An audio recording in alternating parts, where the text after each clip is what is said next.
Hello, what's up? Magandang hapon sa inyo lahat mga kachidax. Welcome back ulit sa ating channel, Kachidax Farm TV. So for today's video mga kachidax ay magpapakain muna tayo ng ating mga alagang manok. Pero bago ang lahat ay mag-intro muna tayo. Hi, ako si Kachidax Farm TV. Gumagawa ako ng mga video tungkol sa pag-aalaga ng mga Muscovy duck. Kung ano nga ba talaga ang mga kailangang ihanda bago ka mag-alaga ng Muscovy duck. At kung gusto mo ang mga video skin na ganito, ay maaari kang bumisita sa aking channel. At kung sakasakaling magustuhan mo ang mga video na ina-upload ko, ay huwag mo na rin sanang kalimutang mag-like, mag-comment, mag-share, at higit sa lahat ay mag-subscribe at i-hit mo na rin ang notification bell para lagi kang updated sa mga videos na i-upload ko. Thank you! So at ayan na nga mga kachidax, alas 5 na ng hapon ngayon pero tinan mo, tirik pa rin ang araw.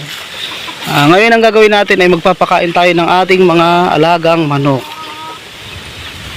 Pero bago natin pakainin ay tingnan muna natin sila. Itong mga to, ayun, may pagkain pa, may mais pa. Hindi ba to gutom mga kachidax pag ganito? Kasi once na yung mga manok ko pag gutom, nandito pa lang ako sa labas, bubuksan ko pa lang to, nandito na sila, maglilipara na sila. Pero ngayon parang mga busog pa kasi ayan, malalayo pa sila. Pero papakainin na rin natin sila mga kachidax kasi magti-tracer pa tayo ng mais. May tracer kami ngayon ng mais. So tara, magpakain tayo.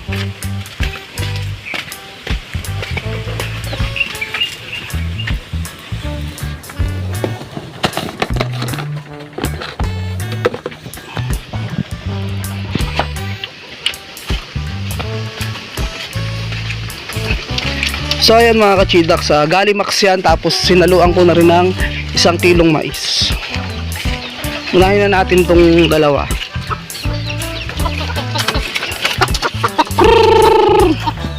Itong dalawang dating magkaaway ngayon, best friend na sila.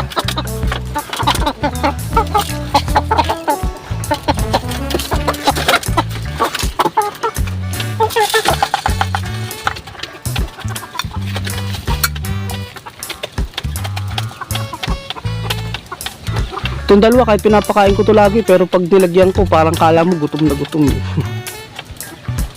Wala kasing ginawa kundi maghabulan ng maghabulan. Gaganyan-ganyan lang yan, laan na ng palong yan. Pero mga kachidax, ang taba-taba nito. Pati to.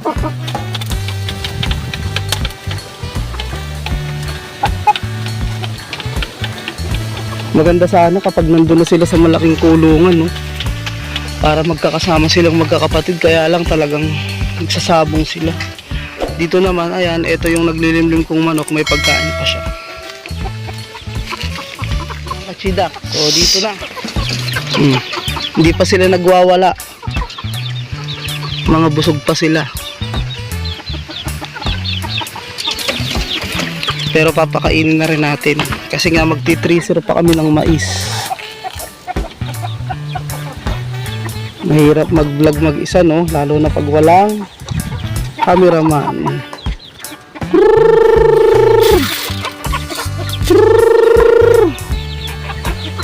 Ayaw pang magsilapitan, siguro mga busog pa. Oo, kasi pala nilagyan ko pala kanina ng kanin tanghali. Kasi nagpapakain ako mga kachidax umaga lang sa kahapon. Ito pala kanina ng tanghali, nilagyan ko pala to ng mga kanin. May nagbigay kasi sa akin ng kanin, ang dami. Pakain sa aso, tapos yung iba hinagis ko pala dito kanina. Kaya pala mga busog pa sila, hindi pa nagwawala. Sa susunod, bukas mga kachidax, so pakita ko sa inyo, tingnan nyo. Pag papakainin ko to, pag talagang yung gutom sila, nagwawala talaga. Talagang nagliliparan.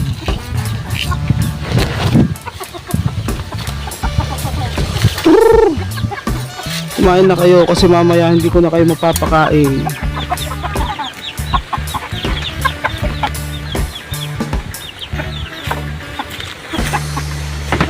So ayan mga kachidax, punta naman tayo dun sa kabila.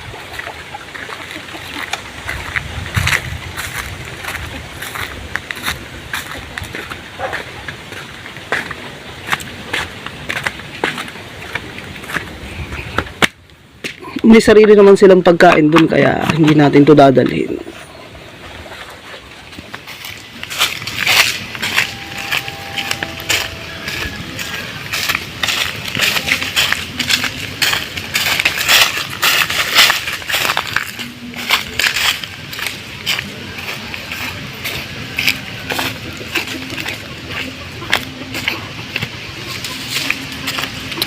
So ayan, nandito na tayo sa kabilang pugad. Ito na lang pala yung pugad. Papakainin na rin natin sila.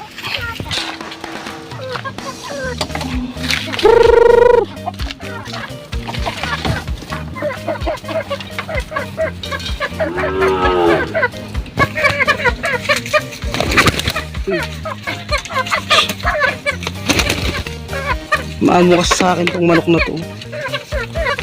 Kaya pag nakikita ako, lipad ng lipad to eh.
Bago tayo bumalik dun sa bahay ay silipin na rin muna ulit natin tong mga mais dito.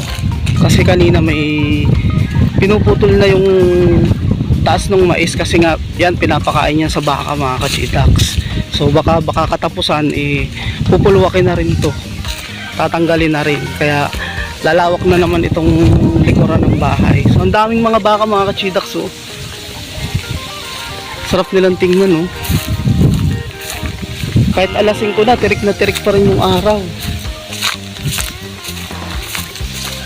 So ganyan dito mga kachidak. So ayan yung bahay ko, Palasyo Kuntarapal. So tingnan nyo, pag tinanggal na dito yung mga mais, yan, ganyan yan, maglalagay na sila ng mga baka. Ang daming baka oh. Oh ayan, lapit natin yung camera so natin.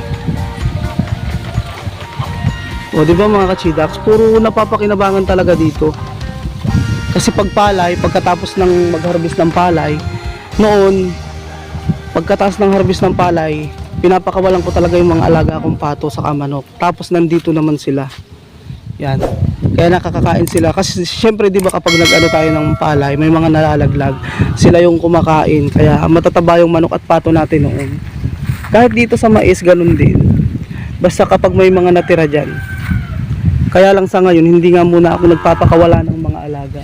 Pinaparami ko muna, pinupurga ko muna sila sa feeds para matataba. Tapos ayun nga, yung naglilimlim natin ay 50 na itlog. Tapos pala kanina mga kachidaks, yung kulungan na pinakita ko sa inyo doon, yung binuklat ko, yung pinaglagyan ko ng 45 days. Magkakaroon na yun ng manok. Pares mga kachidaks, pares na manok. Kumbaga doon na natin papaitlogin, maglalagay na tayo ng pugad. Baka mga bukas or sa makalawa, papakita ko sa inyo.